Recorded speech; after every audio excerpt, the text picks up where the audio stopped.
নমস্কার বন্ধুরা, WB top tuition ক্লাসের পক্ষ থেকে তোমাদের স্বাগত।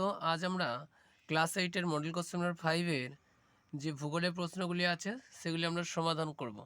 তো বন্ধুরা দেখো, একের দাগে যে প্রশ্নটি আছে এখানে বলা হয়েছে বিশ্বের বৃহত্তম কফি উৎপাদক দেশ।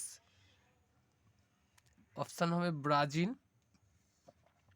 2 নম্বরে যে প্রশ্নটি আছে উভয় গোলার্ধে 35 ডিগ্রি থেকে 60 ডিগ্রি অক্ষাংশের মধ্যে প্রবাহিত হয় পশ্চিমা বায়ু। 3 নম্বরে যে বলছে তুমি যদি মাঝ সমুদ্রে একটি জাহাজে ডোলড্রামে থেমে থাকো তাহলে তুমি নিরক্ষীয় এলাকায় আছো। 2 দাগে যে প্রশ্নটি আছে দেখো, শূন্যস্থান পূরণ করো। তো দেখো বলছে ড্যাশ পৃথিবীর সর্বোচ্চ হ্রদ, অর্থাৎ পৃথিবীর সর্বোচ্চ হ্রদটির নাম এখানে জানতে চাইছে, সেটি হলো টিটাকাকা হলো পৃথিবীর সর্বোচ্চ হ্রদ। 2 নম্বরে প্রশ্ন বলছে বজ্র মেঘ বলা হয় ড্যাশ মেঘকে। তো এখানে অ্যান্সার হবে কিউ মূলো নিম্বাস মেঘকে বজ্র মেঘ বলা হয়। পরে দেখো 3 দাগে যেটা আছে ক স্তম্ভের সঙ্গে খ স্তম্ভ মেলাও, গ্র্যান্ড ক্যানিয়ন এর সাথে যেটি হবে কলোরাডো নদী। 2 শিকাগোর সাথে যেটি হবে সেটি হলো পৃথিবীর কসাইখানা। 3 মিসিসিপি মিসৌরি এটির সাথে যেটি হবে সেটি হলো পাখির পায়ের মতো বদ্বীপ। 4 চিনুকের সাথে যেটি হবে সেটি হলো রকি পার্বত্য অঞ্চলের উষ্ণ বায়ু।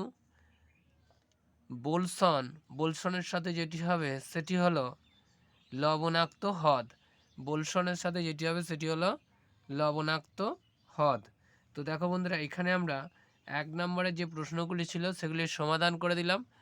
পরের সেটে আমরা অবশ্যই তোমাদেরকে 2 এবং 5 মার্কের যে প্রশ্নগুলি আছে সেগুলির সমাধান করে দেব।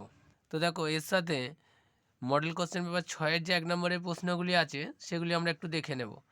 একের দাগে যে প্রশ্নটি আছে পৃথিবী পৃষ্ঠের ওপর মোট বায়ুচাপ বলয় আছে 7টি। পৃথিবীর উচ্চতম জলপ্রপাত হলো অ্যাঞ্জেল জলপ্রপাত। 3 আর্জেন্টিনার রাজধানী বুয়েন্স এয়ার্স। তো দেখো 2-এর যে প্রশ্নটি আছে এখানে বলা আছে শূন্যস্থান পূরণ করো। শূন্যস্থান পূরণ করে উপযুক্ত শব্দ বসিয়ে শূন্যস্থান পূরণ করতে বলা হয়েছে। তো একের দাগে যে প্রশ্নটি আছে বলছে ড্যাশ নদী উত্তর দিকে গায়ানা উচ্চভূমি অবস্থিত। তো দেখো আমাজন নদীর উত্তর দিকে গায়ানা উচ্চভূমি অবস্থিত। 2 ড্যাশ একটি অধঃক্ষেপণ নয়, শিশির একটি অধঃক্ষেপণ নয়।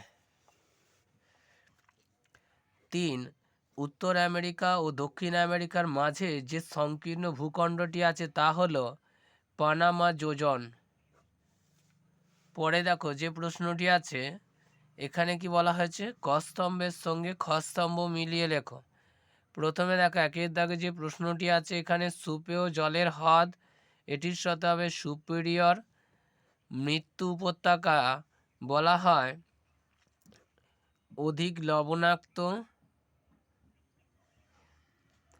গ্র্যান্ড ক্যানিয়নের সাথে যেটি হয় কলোরাডো নদী। আর পৃথিবীর বৃহত্তম লৌহ ইস্পাত কেন্দ্র হলো হ্রদ অঞ্চল। তো বন্ধুরা দেখো এই হ্রদ অঞ্চল হচ্ছে পৃথিবীর বৃহত্তম লৌহ ইস্পাত কেন্দ্র অঞ্চল। তাহলে কী পেলাম আমরা সুপেয় জলের হ্রদ, এটির সাথে পেলাম সুপিরিয়র, মৃত্যু উপত্যকা অধিক লবণাক্ত, গ্র্যান্ড ক্যানিয়ন, কলোরাডো নদী আর পৃথিবীর বৃহত্তম লৌহ ইস্পাত কারখানা কেন্দ্র সেটি হচ্ছে হ্রদ অঞ্চল। তো বন্ধুরা দেখো এই পার্টে আমরা শুধুমাত্র 5 এবং 6-এ যে 1 নম্বরের প্রশ্নগুলি ছিল সেগুলির সমাধান করে দিলাম। পরের পার্টে তোমাদেরকে অবশ্যই আমি এর যে 2 এবং 5 মার্কের প্রশ্নগুলি আছে সেগুলির সমাধান করে দেব।